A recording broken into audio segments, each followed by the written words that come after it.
Jabberjaw! The most futuristic shark you ever saw! From Jabberjaw, the underwater rock band, to the Jetsons, the space age families, to Josie and the Pussycats, the mystery-solving teenagers, these 60-second introductions from cartoon openings from the 70s managed to capture lightning in a bottle in ways that have never quite been replicated. Jabberjaw. We begin our journey in the year 2076, where an unlikely hero awaited audiences who tuned in to ABC starting on September 11, 1976. Jabberjaw was, without question, one of the most delightfully absurd concepts to emerge from the creative minds at Hanna-Barbera during this prolific decade. The premise alone is enough to make you do a double take. A 15-foot-tall anthropomorphic great white shark who plays drums for an underwater rock band called the Neptunes, all while helping his teenage bandmates solve mysteries in domed cities beneath the sea. The opening sequence for this wonderfully weird series was composed by none other than Hoyt Curtin, the legendary music director who scored over 250 cartoons during his illustrious career. Curtin crafted a pop rock melody with repetitive, catchy phrasing that perfectly captured the bubblegum pop influences of the era, creating something that was impossible to get out of your head once you heard it. What made the Jabberjaw opening truly special was how it established the show's unique blend of comedy and adventure in just 60 seconds flat. The sequence employed Hanna-Barbera's signature limited animation style, characterized by vibrant, psychedelic colors and dynamic cuts that compensated brilliantly for the budget constraints of the time. You'd see title cards featuring bubbly, ocean-inspired fonts against underwater backdrops, rapidly transitioning into montages of the Neptunes performing on stage or fleeing cartoonish villains through coral reefs and futuristic dome cities. The character of Jabberjaw himself was voiced by the incomparable Frank Welker, who delivered his lines in a Brooklyn-accented imitation of Curly Howard from the Three Stooges, complete with the signature laugh that would punctuate the theme song. This comedic approach established the tone immediately. This wasn't a show that took itself seriously, and that was precisely the point. The series was very much a product of its time, drawing heavily from the 1970s shark craze that followed the release of Jaws in 1975, while simultaneously borrowing liberally from the Scooby-Doo mystery gang formula and the rock band dynamic of Josie and the Pussycats. It ran for 16 episodes before entering the syndication cycle that would keep it alive in viewers' memories for years to come. The opening's infectious energy contributed significantly to Jabberjaw's lasting nostalgic appeal. In fact, Cartoon Network revived interest in the character during the 1990s with Groovies, short music videos that included a punk ska cover of the theme by the band Pain in 1999, reanimating the characters in 3D for battles against robots and eels, proving that some theme songs simply refuse to stay submerged. Captain Caveman and the Teen Angels.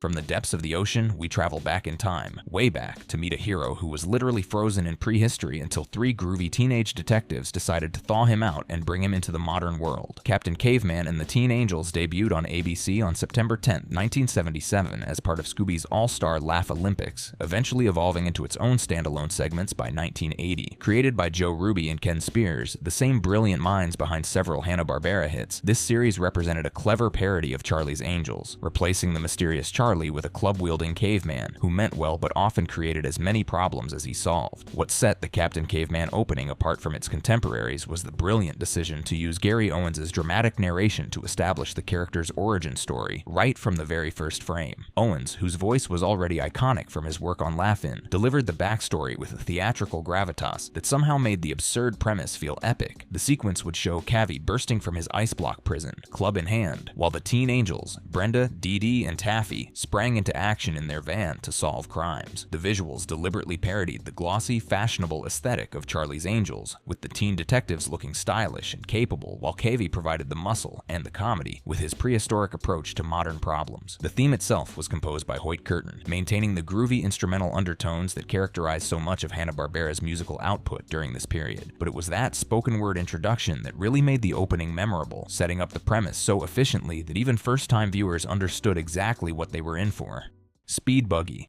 Buckle up, because we're about to take a high-octane ride with a sentient dune buggy who had more personality in his headlights than most human characters had in their entire animated bodies. Speed Buggy premiered on CBS on September 8, 1973, introducing audiences to what can only be described as a four-wheeled cousin of Scooby-Doo with a heart of gold and an engine that purred with enthusiasm. The series followed the adventures of Speed Buggy, affectionately nicknamed Speedy, and his three teenage companions, the mechanically minded Tinker, the athletic Mark, and the resourceful Debbie, as they raced around the globe getting into all all manner of mysteries and misadventures. The opening sequence for Speed Buggy was composed by Hoyt Curtin under the supervision of Paul DeCourt, featuring an upbeat, riff-heavy style that evoked the excitement of 1970s action shows. What made this intro particularly clever was how it incorporated automotive sound effects like engine revs directly into the musical arrangement, making the Buggy himself feel like another instrument in the band. The visuals were pure Saturday morning magic. You'd watch as Speed Buggy seemingly assembled himself from parts, wrenches turning, sockets clicking, tires spinning, before roaring to life and carrying his friends through deserts, cities, and every terrain imaginable while evading the villain of the week. The sequence utilized Hanna-Barbera's characteristic vibrant colors and dynamic cuts, creating a sense of motion and excitement that perfectly matched the show's racing premise. Speed Buggy tapped directly into the 1970s automotive culture that had been inspired by films like The Love Bug, giving kids a vehicle character they could root for, one who giggled, sputtered nervously when scared, and always came through when his friends needed him most. The show ran for 16 episodes before entering an extensive rerun cycle that saw it air on ABC, NBC, and CBS at various points, testament to its cross-network appeal.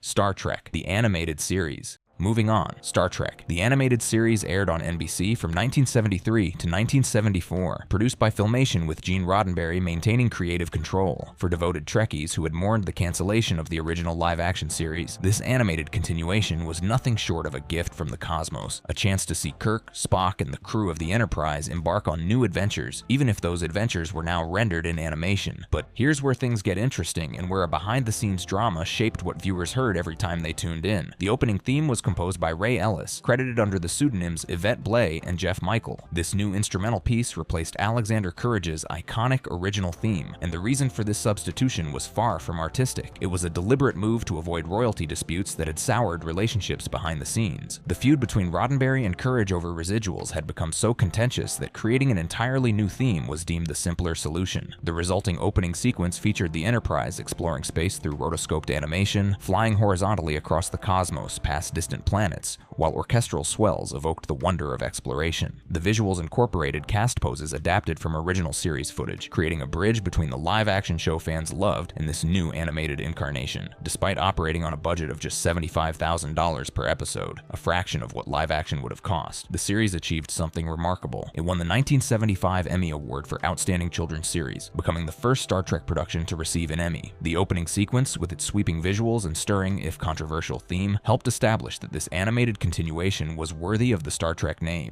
The series' canonical status has been debated for decades, with elements like Kirk's middle name being established here before appearing in later Trek productions. Love it or debate it, that opening sequence represented a bold new frontier for the franchise. Underdog. There's no need to fear, one of the most beloved canine superheroes in animation history is here, and his opening theme remains one of the most triumphant 60 seconds ever committed to Saturday morning television. While Underdog technically debuted in 1964, the series achieved tremendous popularity through 1970s syndication, becoming a staple of the decade's cartoon landscape for countless children who never saw its original run. The premise was beautifully simple. A humble shoeshine boy named Shoeshine transforms into the mighty Underdog whenever his beloved Sweet Polly purebred faces danger, speaking entirely in rhyming couplets as he battles villains like the nefarious Simon Bar Sinister. The opening theme was arranged by Robert Weitz with lyrics by Chester Stover, W. Watts Biggers, Treadwell Covington, and Joseph Harris, and performed by Robert Regani. What made this theme so effective was its epic, harmonious quality. The vocals built with genuine grandeur, treating this cartoon dog's heroics with the same musical seriousness usually reserved for operatic heroes. The visuals matched that epic tone perfectly. You'd watch as Underdog soared through the city in heroic poses, cape flowing behind him, battling villains and rescuing Polly with a charm that made you genuinely root for this unassuming hero. The animation, produced by Gamma Studios, used vibrant colors and exaggerated action sequences that synchronized beautifully with the swelling vocals. The show's cultural impact extended far beyond its original run. TV Guide ranked it among the greatest animated series, and the theme song has been sampled and covered by artists ranging from RZA to the Butthole Surfers. That famous catchphrase, delivered with heroic conviction at the climax of every opening, became so iconic that it transcended the show itself, entering the broader cultural vocabulary as a declaration of unexpected triumph. The Jetsons. From a hero who fights for the little guy, we rocket forward into the future, the impossibly optimistic push-button flying car future that one animated family came to represent for generations of dreamers. The Jetsons originally aired as a primetime sitcom from 1962 to 1963, but it was the extensive 1970s rerun schedule that truly cemented its place in Saturday morning history. Airing on CBS from 1969-1971, then NBC from 1971-1976, and entering syndication in 1976, this show became the definitive vision of what tomorrow might look like, for better and for hilariously worse. The opening sequence, composed by Hoyt Curtin with lyrics by William Hanna and Joseph Barbera, is a masterclass in character introduction through visual storytelling. In just over a minute, you meet the entire Jetson family through their morning commute, George piloting the family craft, ejecting young Elroy with lunchbox at school, dropping Judy off for her activities, and handing the car to Jane after a loving kiss before heading to his job at Spacely Sprockets. What made this opening so brilliantly memorable was how it captured mid-century optimism about automation and space travel, while simultaneously poking gentle fun at domestic life. The future might have flying cars and robot maids, but George Jetson still dreaded going to work, still answered to a demanding boss, and still came home exhausted. It was relatable futurism, tomorrow's problems looking suspiciously like today's. The theme itself achieved something remarkable. Decades after its debut, it charted on Billboard's Hot 100 in 1986, proving its incredible staying power in popular consciousness. During the 1970s, amid the Apollo era's wind down and emerging economic challenges, those reruns offered escapism through technology, a vision of a future where push-button solutions made life easier, even if they couldn't quite solve the fundamental human experience. Hong Kong Phooey. From the space age to the martial arts craze, we now enter the world of a janitor with a secret identity so absurd, so wonderfully ridiculous, that it could only have emerged from the 1970s. Hong Kong Phooey debuted on ABC in September 1974, capitalizing brilliantly on the kung fu craze that had swept America following Bruce Lee's films like Enter the Dragon and TV shows like Kung Fu. But instead of presenting martial arts with reverent seriousness, Hanna-Barbera created a parody where the hero's incompetence was the entire joke, and audiences absolutely loved it. The premise was gloriously silly.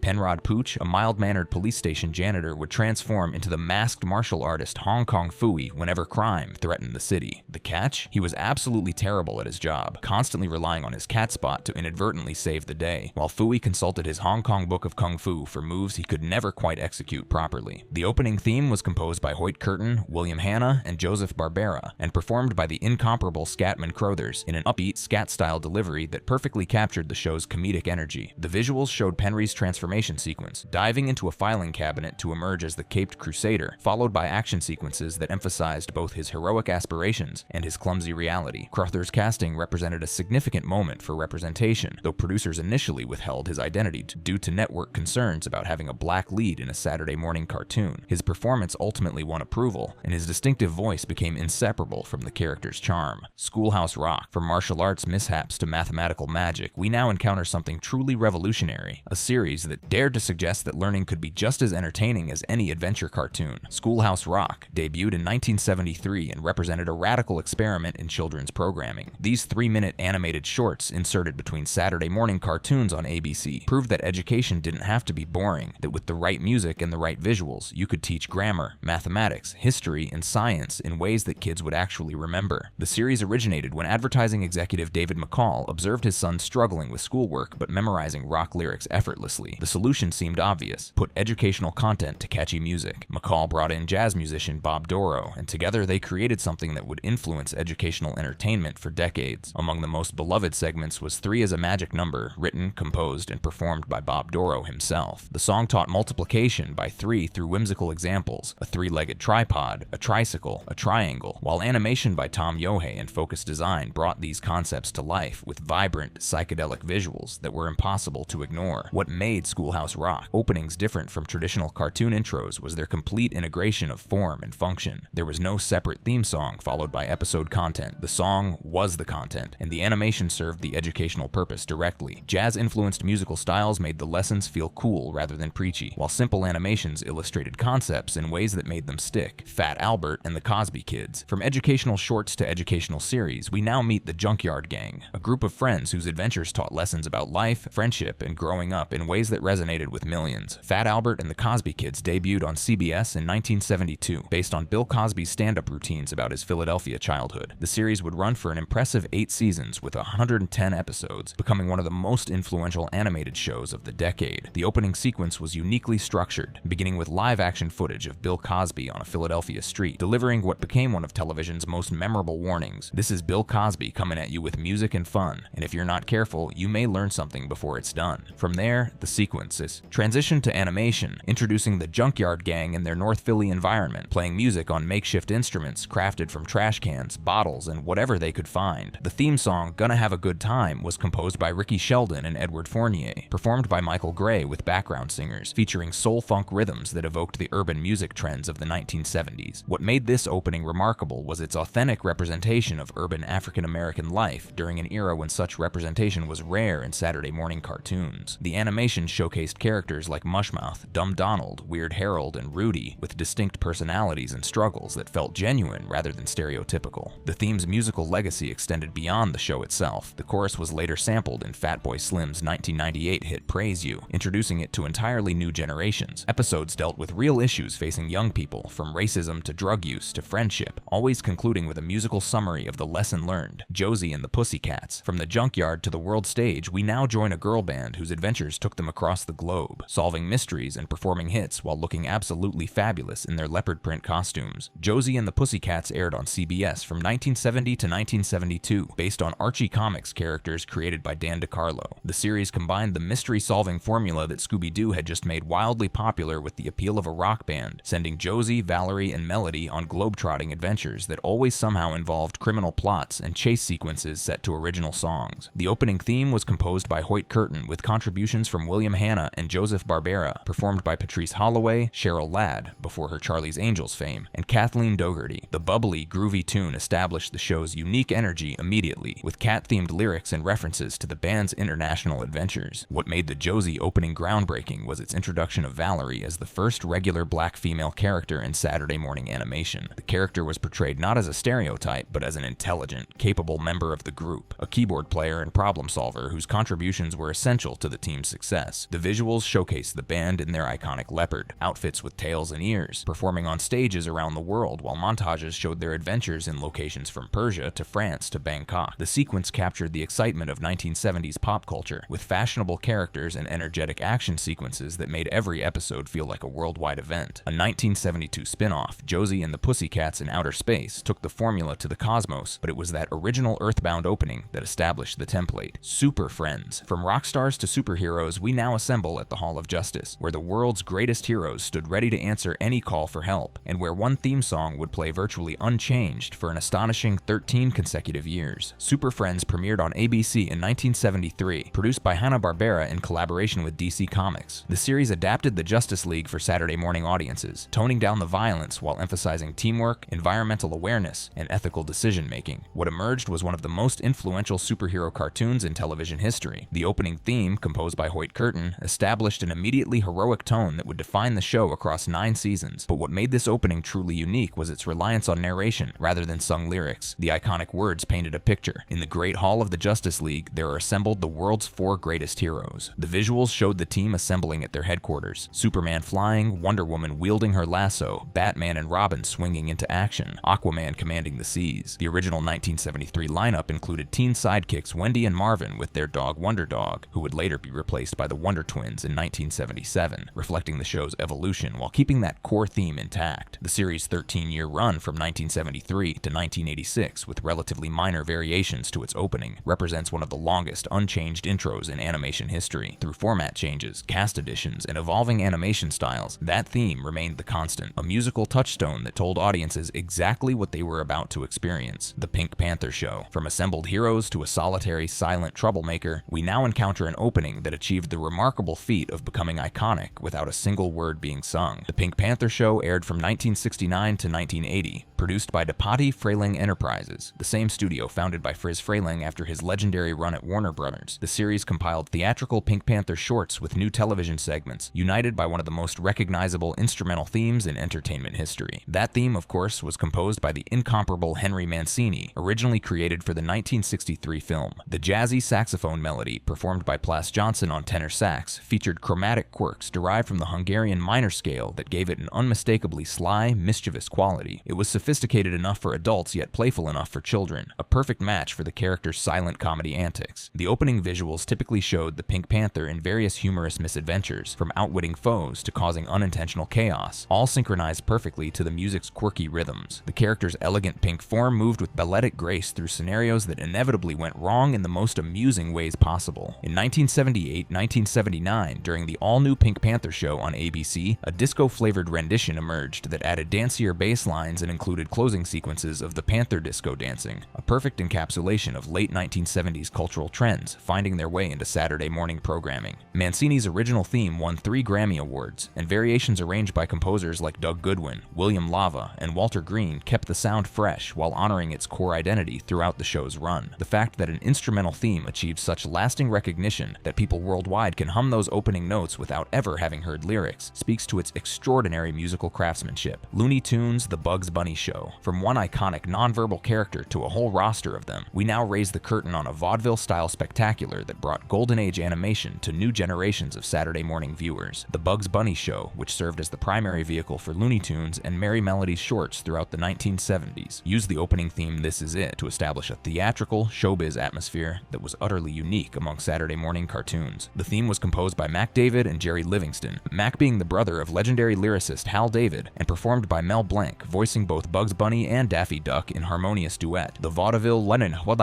style evoked the theatrical origins of animation itself, treating each episode as a grand review featuring the greatest performers in cartoon history. The visuals showed Bugs and Daffy performing on stage with cane flips and spotlights, while a parade of beloved characters, Tweety, Speedy Gonzales, Yosemite Sam, the Roadrunner, marched across the screen in theatrical poses. Gags peppered the sequence. Daffy tripping, Sam interrupting, Porky Pig stuttering his way through an introduction. It was controlled chaos in the best possible way. The series navigated multiple network changes throughout the 1970s, CBS and ABC at various points, with formats expanding from 30 minutes to 90 minutes by 1977. Through all these changes, that opening remained the constant, the invitation to a show where anything could happen, and usually did. The show's role in exposing 1970s children to classical music through shorts like What's Opera, Doc? And Rhapsody Rabbit cannot be overstated. For many viewers, this was their first encounter with Wagner, Rossini, and Liszt, served with a side of cartoon mayhem that made high culture accessible and entertaining. The This Is It theme was eventually retired in 1984 when It's Cartoon Gold took its place, but for a generation raised in the 1970s, those opening bars signaled the beginning of something magical. The Flintstones. From theatrical review to domestic comedy, we travel back in time, way back, to meet the modern Stone Age family whose theme song became the single most played piece of television music in the entire world during the 1970s. Here's a fascinating piece of television history that most people don't know.